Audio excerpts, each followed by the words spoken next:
Hello, tribe. This is Valerie White-Williams, and I am going live with you guys today to talk about singer jealousy. Yes, this is something that I have learned the hard way, and I think today it's even more common because we have so many singers on the internet. Everybody can put their own stuff out, and it's so easy to look at another singer and go, oh, I wish I had their high notes. Oh my gosh, I wish I had their stage presence. Oh my gosh, I wish I could just sing like them and just open up and let it out. And they make it look so easy. And I wish I could do that. I wish I could sing so freely. And it's something as a young singer I struggled with myself. I did come from a musical family and I was definitely encouraged to sing and I did perform. But to be honest, there were singers that I had little twinges of jealousy for. And typically what the jealousy was about is sometimes it was because I liked their stage presence. I felt their comfort on the stage, and I wish I could have felt as free and easy as they did because I was just too self-conscious as a young singer.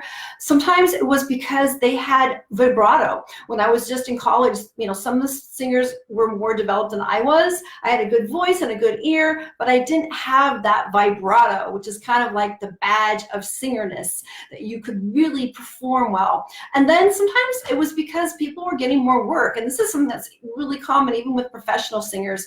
It's easy to get jealous of another person's career track.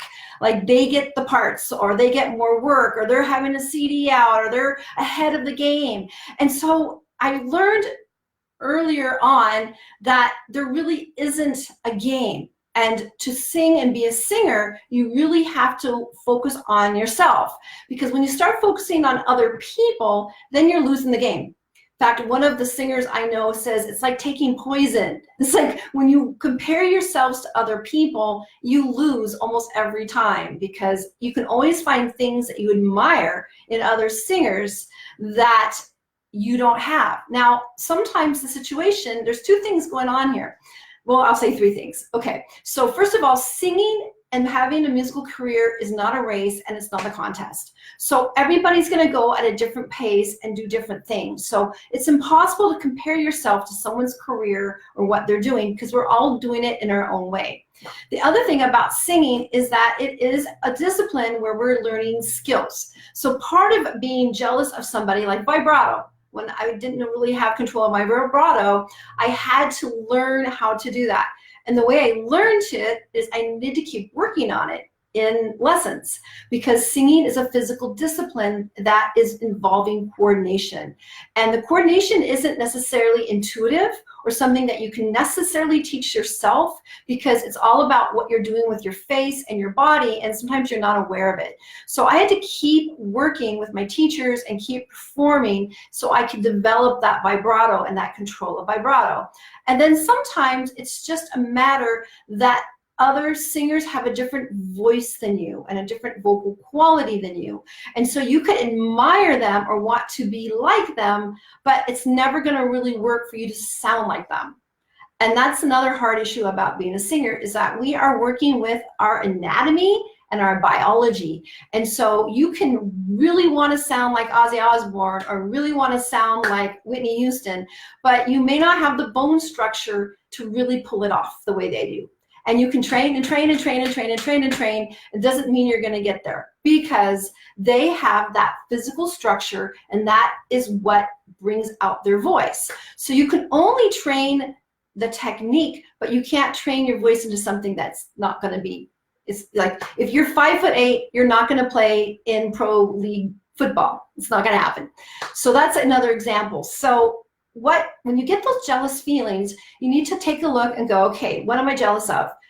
Are they doing something I want to do?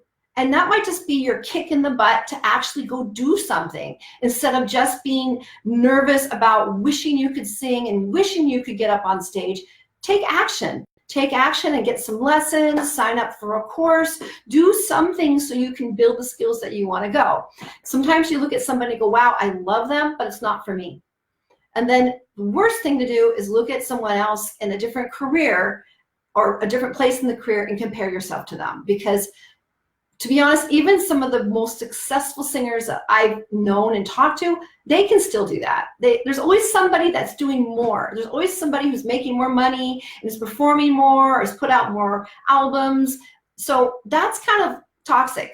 So don't let yourself do that. Focus on yourself and what you want to do. And again, like I've talked about and before, just take the next step. And then you can build what you want for your voice in your way with your body and your intention. And it's not a race and it's not a contest. All right, if you have any questions, send me a private message and I can talk a bit about that further. All right, take care. Bye.